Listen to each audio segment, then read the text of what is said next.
আজকে আমার বাসায় কিছু মেহমান আসবে, সেজন্য একটু গুছাচ্ছি। গুছানো বলতে খুব আহামরি গুছাচ্ছি না, মানে এই টুকটাক একটু গুছানো। আর মেহমান বলতে আমার বান্ধবীরা আসছে।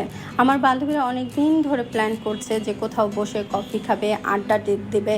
তা আমি বললাম কোথাও কফি শপে যাওয়ার দরকার নেই, সোজা আমার বাসায় চলে আসো। কারণ অনেক দিন আমি ওদেরকে কোনো কিছু খাওয়াই না, ওরাও আমার বাসায় অনেক দিন ধরে আসে না। আমি না ওই দিনটা খুব মিস করছি। আমরা প্রায়ই আমার বাসায় আসতো, গল্প করতাম, আড্ডা দিতাম। যাই হোক, ওরা রাজি হয়ে গেল। তখন আমি নাস্তার প্রিপারেশন নিয়ে বসে পড়লাম। আমি না স্যান্ডউইচের মধ্যে একটু আমি চিজ দিই। চিজ দিলে না আমার কাছে মনে হয় স্বাদটা দ্বিগুণ হয়ে যায়।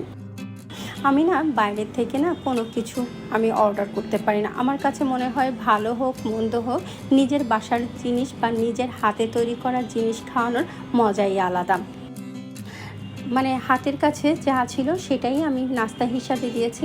বান্ধবীরা তো, ওরা আর কিছু মনে করবে না। এইখানে আমি করেছিলাম মেনুতে হোয়াইট সস পাস্তা, ছোলা, চিজ বল আর হচ্ছে ব্রাউনি, আর সাথে স্যান্ডউইচ।